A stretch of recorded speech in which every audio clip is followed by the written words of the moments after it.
Imagine this: you're standing in a room filled with people, friends, family, mentors, people who have shaped you, knowingly or unknowingly. You feel a fire burning in your chest, something raw and primal clawing to escape. Maybe someone just dismissed your deepest struggles with a casual shrug. Maybe you were betrayed. Maybe you've spent years working towards something, only to see it stolen, ruined, or unappreciated. Your fists clench, your heart pounds, and a voice inside screams, "This isn't fair." But then, something strange happens.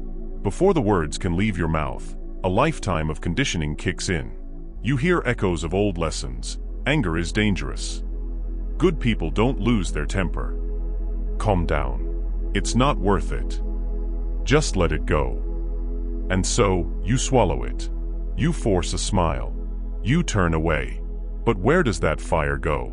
Does it disappear, leaving you cleansed and enlightened? Or does it sink into your bones, tightening its grip on your soul, reshaping you in ways you cannot see? Here lies a paradox that no one dares to talk about. Anger is seen as a problem, yet some of the greatest minds in history have drawn power from it. The same emotion that has led to destruction, wars, and unspeakable cruelty has also fueled revolutions, broken chains, and built empires. Martin Luther King Jr. once said, "The supreme task is to organize and unite people so that their anger becomes a transforming force." Friedrich Nietzsche, whose philosophy danced on the edge of madness and enlightenment, believed that suffering, frustration, and even rage were necessary ingredients in forging a stronger self. And Carl Jung warned that the parts of ourselves we reject, the emotions we push into the shadows, do not vanish. They merely take a darker form, controlling us from within. So the question is this: what if anger isn't the enemy? What if your rage, the very thing you've been told to suppress, isn't a flaw, but a hidden key to something greater? Society teaches us to fear anger. It tells us to meditate it away, breathe through it, or worse, bury it so deeply that we forget it ever existed. But history whispers a different story. What if anger isn't just a reaction, but a message? What if it's trying to tell you something you've been unwilling to hear? Right now, as you read this, think about the moments that have sparked real anger in your life. Not the petty irritations of daily existence, but the deep, visceral outrage, the kind that grips your soul. What was it about? Was it injustice? Was it betrayal? Was it the feeling of being unseen, unheard, or unvalued? Most people never stop to ask what their anger means. They either explode or implode, lashing out blindly or suffocating themselves beneath forced smiles. But what if there was a third path? The path of transformation. Because anger is energy, and energy can be destructive or creative. It can burn down a house, or it can forge steel. The difference is not in the emotion itself, but in how it is understood and directed. But to wield it, you must first face an unsettling truth. If you do not master your anger, it will master you. So what is anger really? Where does it come from? And why has it been both feared and revered across history? To answer that, we must dive deeper, into the hidden roots of this misunderstood force, into the minds of great thinkers who saw its potential, and into the unseen chains that keep most people from ever using it to its full power. Are you ready to see what's beneath the surface? What if everything you've been taught about anger is a lie? Not just a small misconception, but a carefully woven illusion, one designed to keep you controlled, to keep you afraid of your own power? From the moment you were a child, you were conditioned to believe that anger is dangerous, even shameful. Don't raise your voice. Be the bigger person. Getting angry won't change anything. The world around you framed it as a problem to be solved, a disease to be cured, a demon to be exorcised. And yet, something about this narrative never quite made sense, did it? If anger is so dangerous, why does every great movement in history trace its roots to it? If anger is something to be suppressed, why do those who wield it with precision often become the most powerful figures in the world? The truth is, anger was never the problem. Your inability to understand it was. The shadow self. Why suppressing anger destroys you. Carl Jung had a name for the parts of ourselves that society forces us to deny: the shadow. Your shadow is everything you repress, everything you fear about yourself, everything you push into the dark corners of your psyche because you think it makes you bad or unworthy. But the shadow does not die just because you ignore it. It festers. It grows. And if you refuse to face it, it will control you in ways you don't even recognize. Think about the people who seem the most calm, the ones who never express anger, who always smile, who always say the right things. Have you ever seen one of them snap? Have you ever witnessed the moment when all their buried rage explodes at once? Unexpected, uncontrollable, violent? That is the shadow at work. When you suppress your anger, it doesn't disappear. It turns into something else. It leaks out in passive-aggressive comments, in resentment, in depression. It manifests as self-sabotage, as anxiety, as an inability to stand up for yourself. It builds pressure inside you like a ticking time bomb, waiting for the perfect moment to detonate. Jung warned that those who ignore their shadow are doomed to be ruled by it. The more you push away your anger, the more it twists into something unrecognizable, something that controls you without your consent. The cultural conditioning of weakness. But this isn't just a personal struggle. This is systemic. Look around you. We live in a world that encourages weakness under the guise of peace. We are told to be passive, to be agreeable, to never rock the boat. Schools punish children for showing emotion. Workplaces demand robotic obedience. Society rewards those who comply, not those who resist. And yet, those at the top, the billionaires, the political leaders, the icons of history, understand something you were never taught. Controlled anger is power. Mahatma Gandhi's movement, fueled by a deep, righteous anger against oppression. Malcolm X, his transformation was ignited by rage at injustice. Every entrepreneur who built an empire, most started from frustration with the way things were. But there's a difference between them and the masses. They did not let their anger consume them. They harnessed it. And that is what you were never taught to do. The philosophical roots, Nietzsche and the will to power. Friedrich Nietzsche had a radical idea, one that terrified the world. He who cannot control himself will be controlled by others. He argued that emotions like anger, ambition, and even aggression were not inherently evil.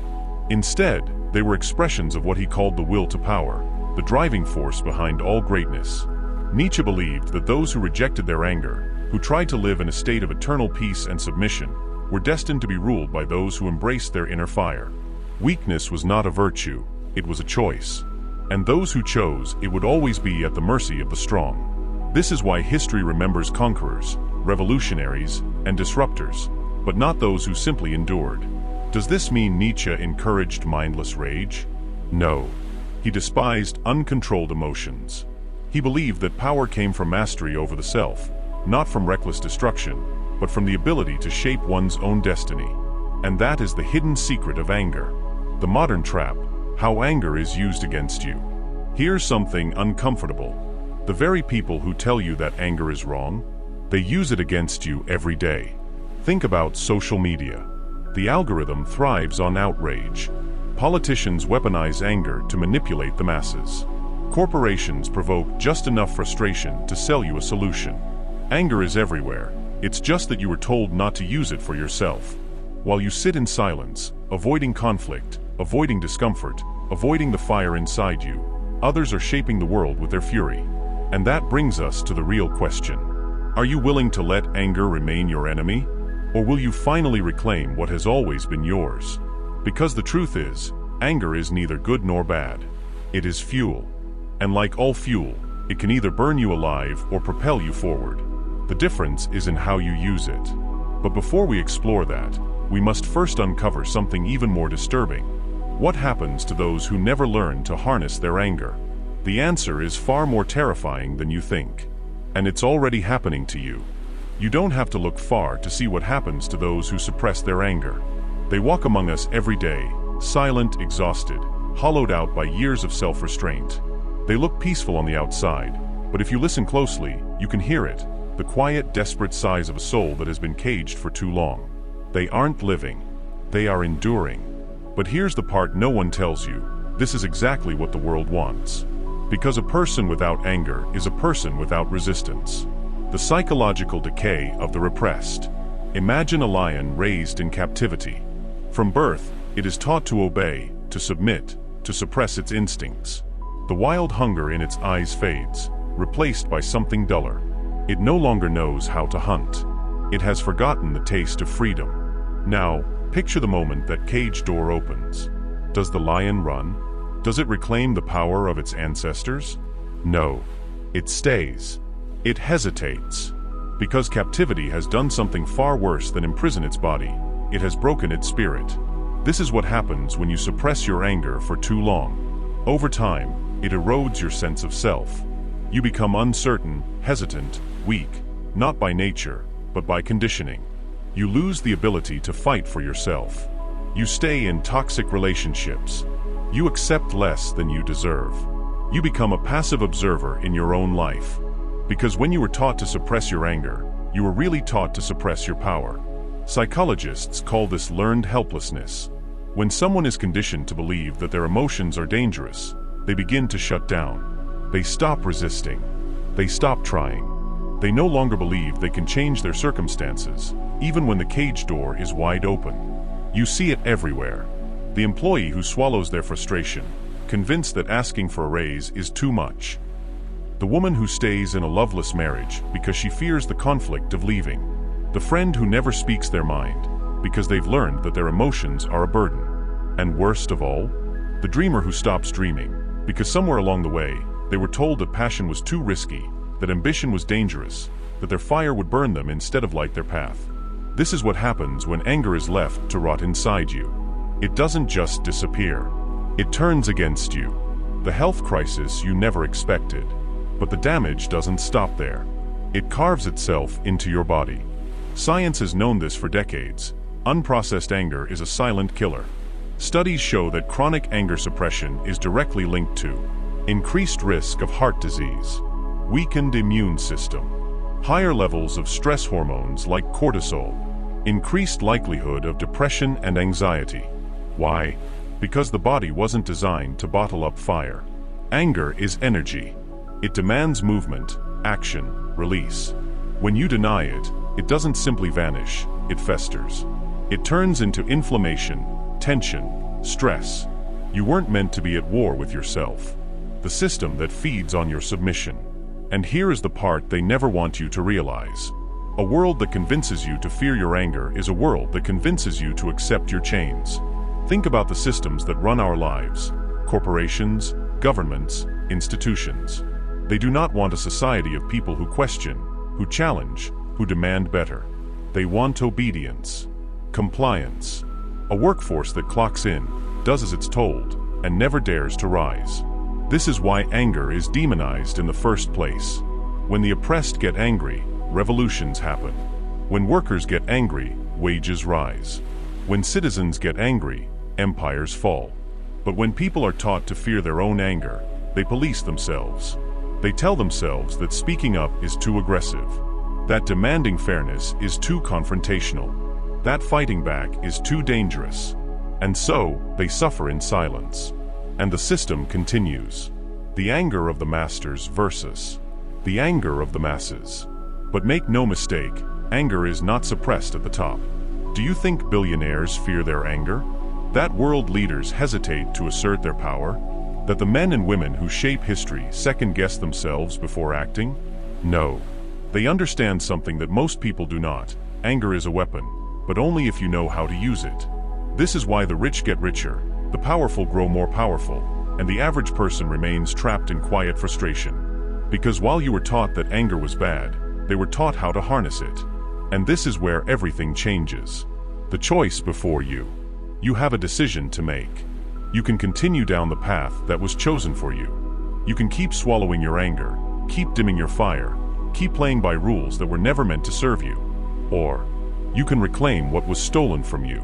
Because anger is not your enemy. It never was. The enemy was the lie that told you to fear it. But what happens when you finally take control? When you learn to wield your fire instead of being burned by it?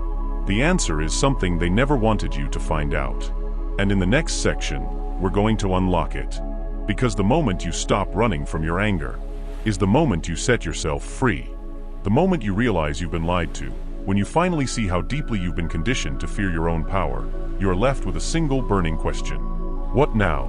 What do you do with the rage that has been simmering beneath your skin for years? How do you take the fire that has been used against you and turn it into a force that works for you? Most people, when they finally recognize the weight of their suppressed anger, make a fatal mistake. They explode. Like a dam that has been holding back a raging flood for too long, they let it all out at once. recklessly, destructively, without direction. And what happens? They destroy relationships. They sabotage opportunities.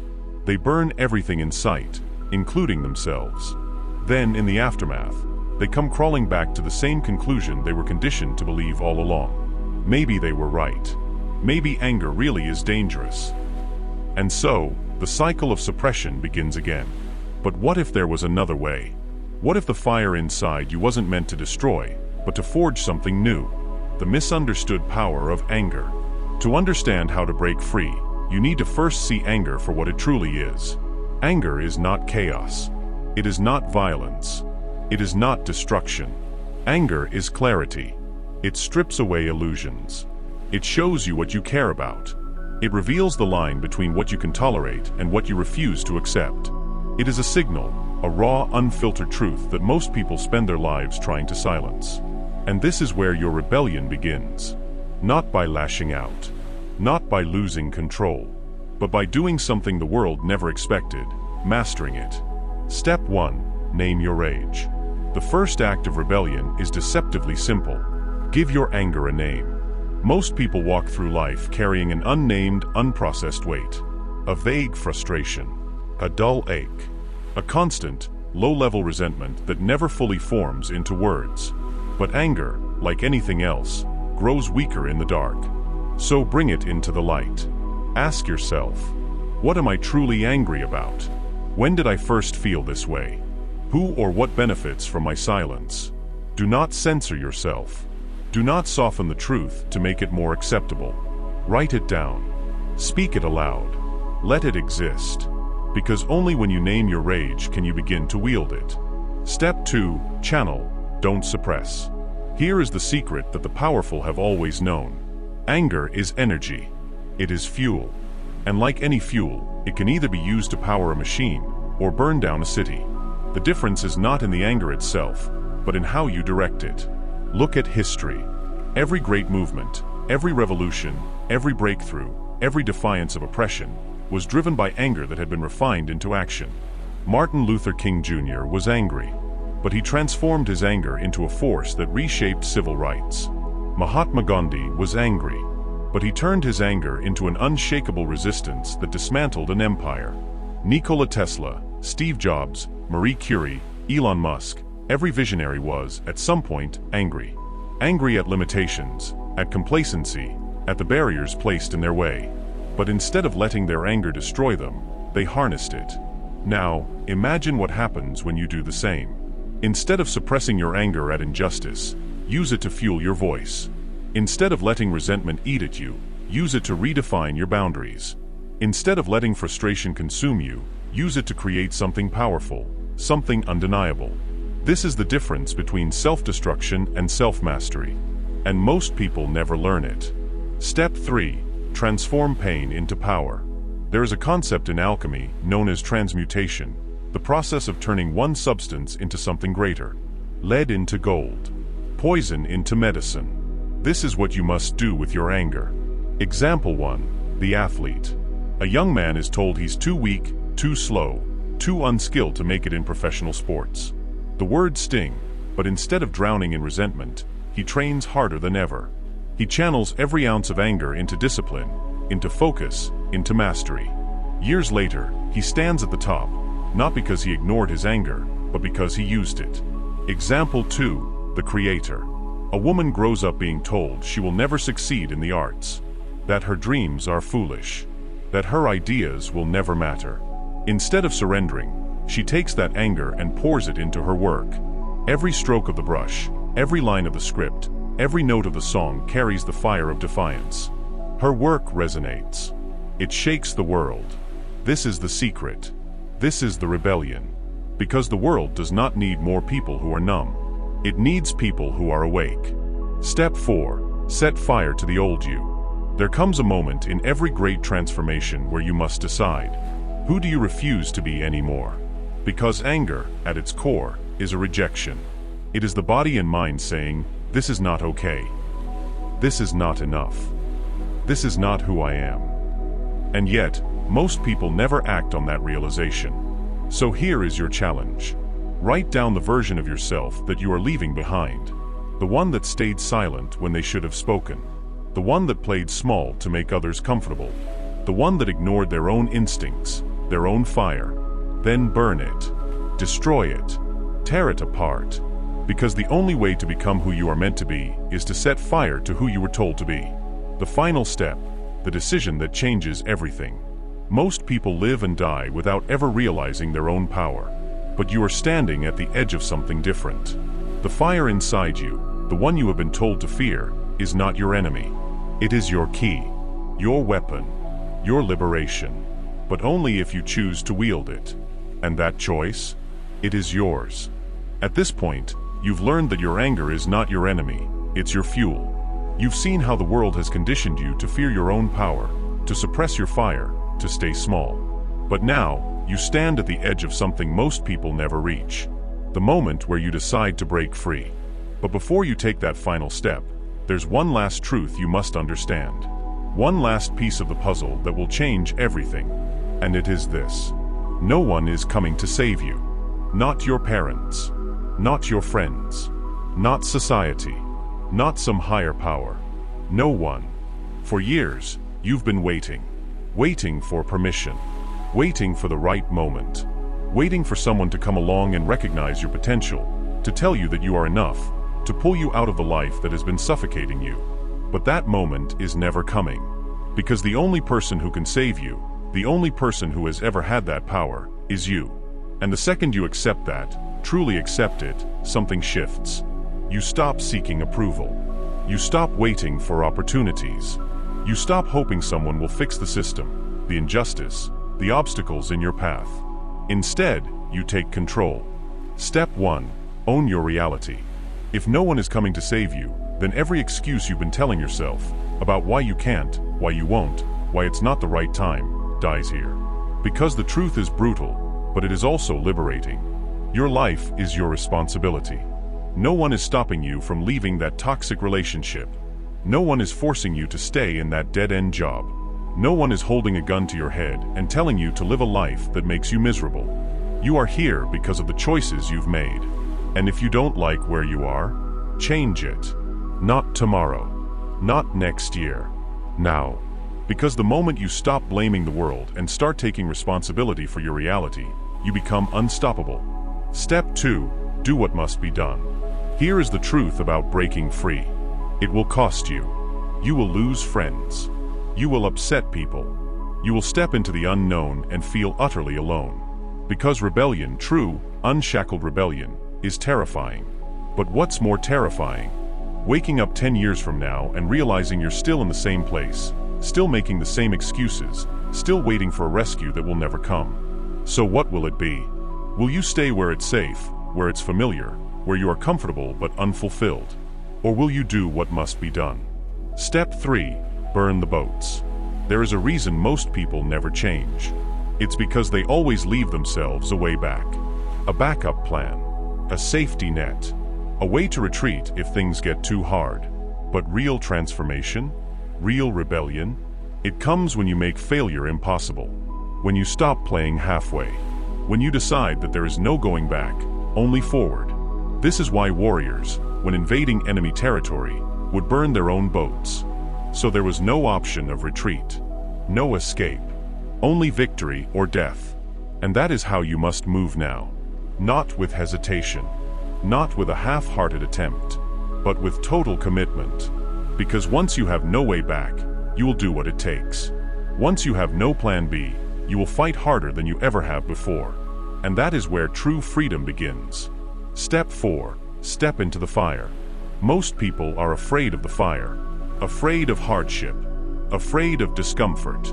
Afraid of change. But you are not most people. Because you now understand the final, most powerful truth. Fire the fire is not here to destroy you. It is here to forge you. Fire. So step into it.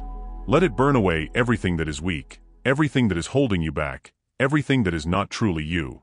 Because on the other side of that fire is the person you were always meant to be. This is it.